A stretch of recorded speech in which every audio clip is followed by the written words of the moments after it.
Halo, perkenalkan nama saya Gum Stumkir. Saya mahasiswa MIMED jurusan akuntansi dari kelas C.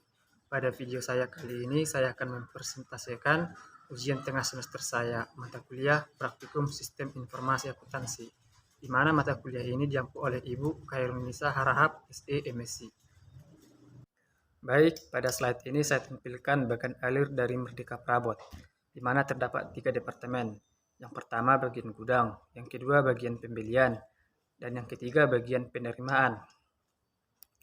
Pertama, saya akan memulai dari bagian gudang terlebih dahulu. Pada bagian alir ialah mulai. Selanjutnya membuat surat permintaan pembeli dengan simbol kegiatan manual. Selanjutnya, selesai kita membuat surat permintaan pembelian, maka kita akan mendapatkan dokumen dan tembusannya, yaitu surat permintaan pembelian, di mana itu terdapat 2 tembusan.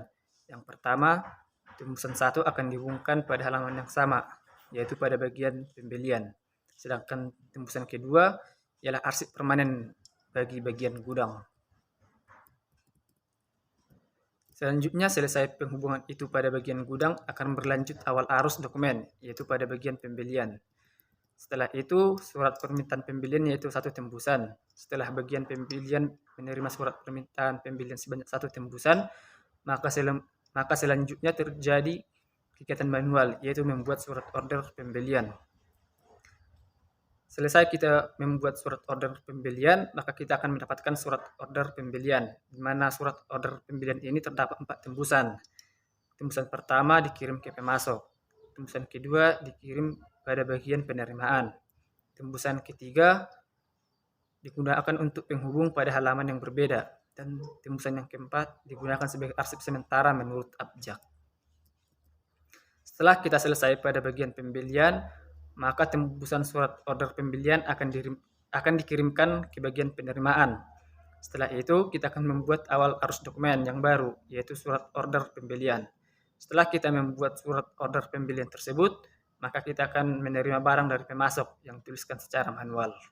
Setelah kita menerima barang dari pemasok, kita akan membuat laporan penerimaan barang yang juga ditulis secara manual. Setelah kita membuat laporan penerimaan barang, maka kita akan mendapatkan dokumen laporan penerimaan barang sebanyak 4 tembusan dan juga SOP. Pada laporan penerimaan barang terdapat 4 tembusan. Tembusan pertama, penghubung pada halaman yang berbeda. Tembusan kedua, penghubung pada halaman yang sama. Tembusan ketiga, penghubung pada halaman yang sama juga. Untuk tembusan yang keempat dan SOP itu akan disimpan sebagai arsip permanen pada bagian penerimaan.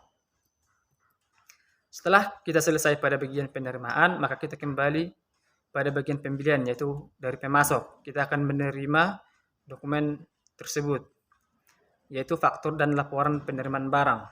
Selanjutnya kita akan membandingkan antara laporan penerimaan barang dengan faktur secara manual.